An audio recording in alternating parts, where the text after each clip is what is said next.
श्री मणि मधुकर जी राजस्थानी और हिंदी इन दोनों भाषाओं में कवि, नाटककार और कहानीकार के रूप में संपूर्ण देश में विख्यात हैं। आपने अपने आप को लेखक बनाने का निर्णय कैसे लिया और क्यों लिया? कि जब मैंने ये फैसला किया कि मुझे लेखक ही बनना है और कुछ नहीं बनना है, तो उस समय मेरे सामने अगर दुनियादारी के हिसाब से देखें तो ऐसी बहुत सी चीजें थीं जो मुझे आकर्षित कर रही थी। लेकिन मुझे लगा कि जो कुछ मैं अनुभव कर रहा हूं, जो कुछ मैं देख रहा हूं, उसे जानना, उसे समझना मेरे लिए तो जरूरी है, हर आदमी के लिए जरूरी होता है। लेकिन जो मैंने देखा है, जो मैंने समझा है, हो सकता है उसका भागीदार कोई और भी बनना चाहे। तो मेरी एक बड़ी छोटी सी दुनिया थी, हर आदमी की दुनिया बड़ी छोटी सी होती है। तो जब मैंने ये फैसला लिया तो मेरे अंदर ये भाव था कि मैं अपनी छोटी सी दुनिया को बहुत बड़ी दुनिया बनाना चाहता हूं। आदमी सब जगह एक जैसा होता है, यहां पर है इस देश में, 7 समंदर पार है तो भी आदमी वही है। तो हो सकता है जो तजुर्बे मुझे हो रहे हैं और जिनके बारे में मैं अभिव्यक्ति के धरातल पर आना चाहता हूं, कभी मेरी अभिव्यक्ति उन लोगों तक पहुंचे जो 7 समंदर पार हैं, जो पृथ्वी के इस कोने में नहीं है, उस कोने में है, दूर दराज इलाकों में है, और तब वो महसूस करें कि हां, इस लेखक ने जो लिखा है वैसा तो हम भी अनुभव करते हैं। तो ये एक भागीदारी वाली बात है, शेयर करने वाली बात है। ये मेरे मन में जब लेखक बना तो सबसे पहले थी और सबसे मुख्य थी। आपकी मूल संवेदना पर, आपके समूचे व्यक्तित्व पर किस व्यक्ति या वातावरण का प्रभाव सबसे ज्यादा रहा है? जहां तक व्यक्ति का प्रश्न है, मेरी मां ने मुझे बहुत प्रभावित किया है। अपनी मां से ज्यादा सुंदर और बहादुर, दिलेर औरत मैंने कहीं नहीं देखी। इतनी बहादुर, अकेली जैसे सारे संसार के सामने खड़ी हो जाने वाली। और सुंदर से जहां तक मेरा तात्पर्य है, अंदर की जो खूबसूरती, चीजों के प्रति लगाव, उनके प्रति उसकी प्रतिक्रिया, उसने मेरे व्यक्तित्व को बहुत बनाया। इसके अलावा तो रेगिस्तान, जो राजस्थान की जो रेत है, भूरी बालू जो है, उसने, मुझे लगता है कि जैसे मेरे संपूर्ण व्यक्तित्व में रेत की जो एक जो खूबसूरती है, सुंदरता है, वो बराबर मौजूद है। और उससे अलग करके मैं अपने आप को देख ही नहीं सकता। क्या आप सोचते हैं कि अपने लेखकीय जीवन में आपको जहां पहुंचना था वहां पहुंच गए हैं? लेखक अपने लेखकीय जीवन में कहीं नहीं पहुंचता। जो लोग ऊंचाइयों की चर्चा करते हैं और कहते हैं कि हम एक ऐसी जगह पर आकर पहुंच गए हैं कि अब हमारे मन में पूरी संतुष्टि है, मुझे नहीं लगता कि वो लोग सही सोचते हैं। लेखक बराबर लिखता रहे, बराबर गतिशील रहे, बराबर इस दुनिया के साथ रफ्तार में रहे, अनुभवों के साथ जुड़ा हुआ रहे, लोगों के दुख दर्द और संघर्ष में शामिल रहे, तो उसका लेखन सार्थक है। तो ऐसे लेखन में कोई ऊंचाई नहीं होती और कोई निचाई भी नहीं होती।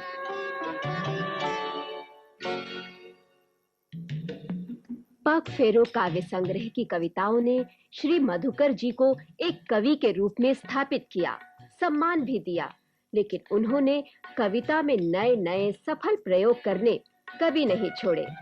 उनके इन्हीं प्रयत्नों के कारण राजस्थानी कविता को अन्य भारतीय भाषाओं की कविताओं से स्वतंत्र स्थान प्राप्त हुआ। राजस्थानी कविता को पहचान दिलाने में उनका जो प्रतिभा विलास दृष्टिगोचर होता है वो विश्व स्तरीय है। किंतु श्री मधुकर जी कहीं भी और किसी भी कविता के सृजन में अपनी जन्मभूमि मरुस्थल राजस्थान को कभी नहीं भूलते।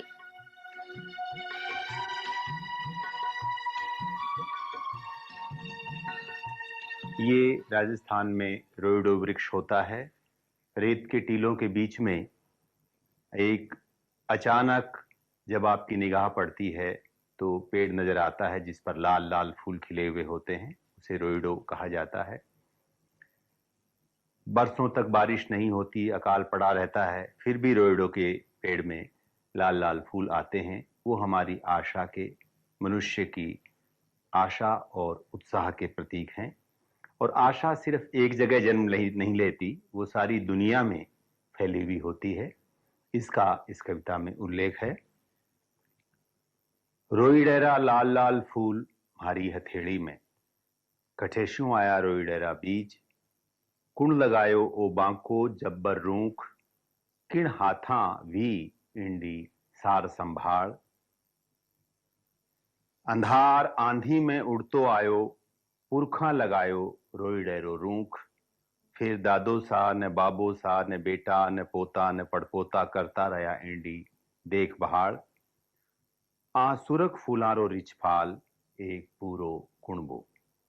ओ फूल म्हारी कविता में अणथाग, सुरापन रो रंग भरे, कदे हिरामण सुवटियेरी ज्यूं, गोर की शोलो खोव ने दो नदी रे देश उड़ता घिरता ए जावे, और लाल चूंच में बिसासारा मोती माणक भर भर ल्यावे। कहने का तात्पर्य यह है कि कविता में जो आशा की लहर है, जिसका प्रतीक रोहिड़े के लाल फूलों को इस कविता में कहा गया है, वो सिर्फ दुनिया के किसी एक हिस्से तक सीमित नहीं है, वो सब जगह है। वो गोरकी और शोलोखोव के देश तक भी जाती है और हमारे यहाँ भी है। पग फेरो कविता संग्रह पर आपको साहित्य अकादमी का सर्वोच्च सम्मान मिला, इसको पाकर आपको कैसा लगा? पग फेरो जो मेरा कविता संग्रह है, उसकी चर्चा भी बहुत हो चुकी थी उस वक्त तक, लेकिन जब साहित्य अकादमी का जो सर्वोच्च सम्मान है इस पर दिया गया, तो मुझे लगा कि मुझसे पहले कि जो मेरे बुजुर्ग लेखक थे, बड़े समर्थ लेखक, बड़े सशक्त लेखक, उनमें से किसी को मिलना चाहिए था। मेरे पास बहुत समय था, मैंने उस वक्त भी यही कहा था। मेरी उम्र बहुत कम है, मैंने तो लिखना अभी शुरू किया है, मेरे पास बहुत समय है, और उस बात को 2 दशक बीत चुके हैं। मैं इसके बाद आगे और लिखूंगा। अच्छा लिखने के लिए मेरे पास बहुत समय है, पग फेरो सीमा नहीं है। तो जो अच्छा लिख चुके हैं, जो अपनी प्रतिष्ठा के और अपने लेखन के चरम शिखर पर पहुंच चुके हैं, उन्हें अगर ये सम्मान मिलता उस समय 1975 में, तो मुझे ज्यादा अच्छा लगता। आज के बदलते हुए समाज को आप किस दृष्टिकोण से देखते हैं? तो जहां तक दृष्टिकोण की बात है, मैं एक ही वाक्य में इसको पूरा करना चाहता हूं कि हम समूची दुनिया में आदमी से आदमी को जोड़ने के लिए लिखें, तोड़ने के लिए नहीं।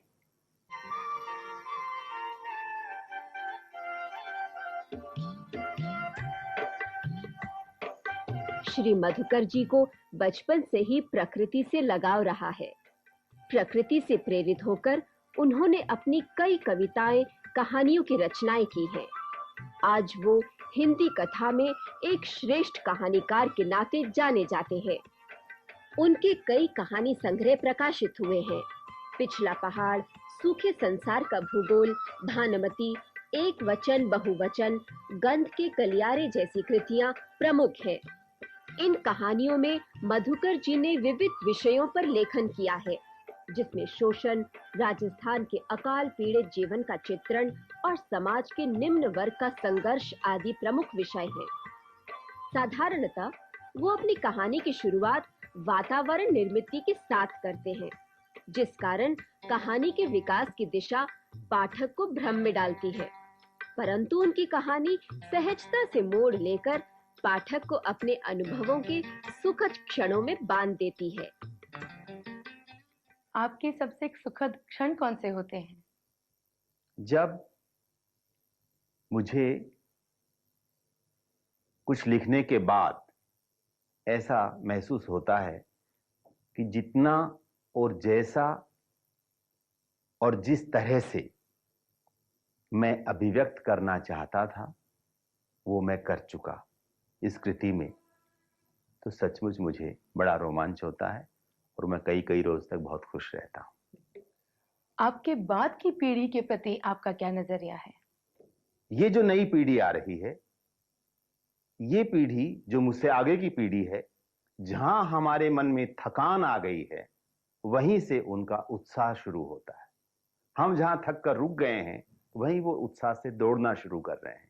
तो इससे ज्यादा एक लेखक के लिए सुख की बात और क्या हो सकती है।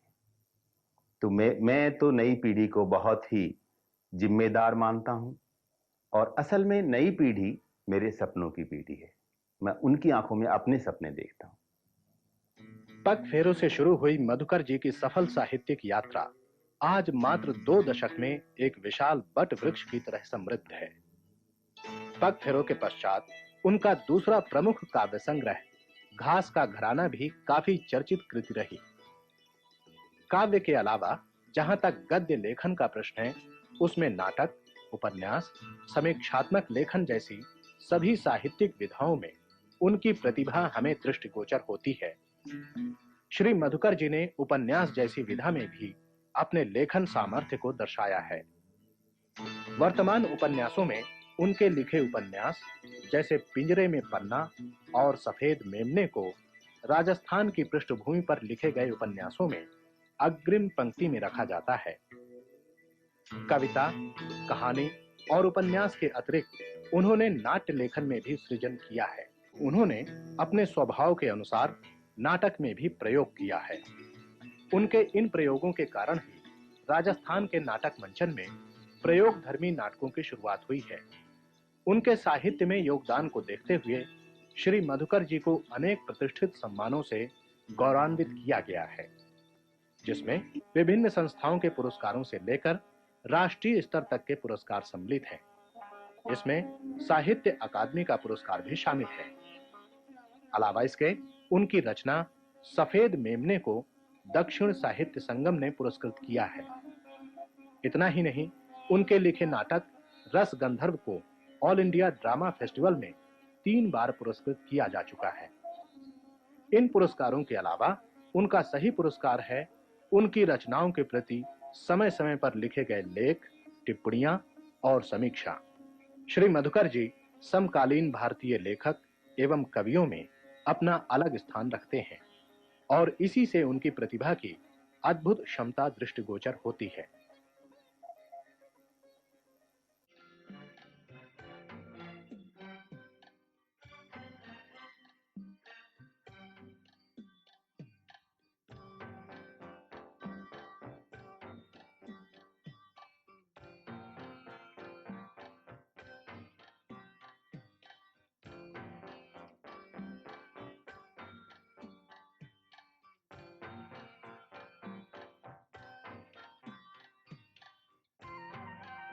साहित्य की सभी विधाओं में एक निश्चित स्थान पाने वाले मधुकर जी का परिवार भी उनके साहित्य में गहरी रुचि रखता है। इतना ही नहीं, साहित्य को लेकर विचार मंथन भी होता है। जिसमें श्री मणि मधुकर जी की भूमिका हमेशा अग्रिम रही है।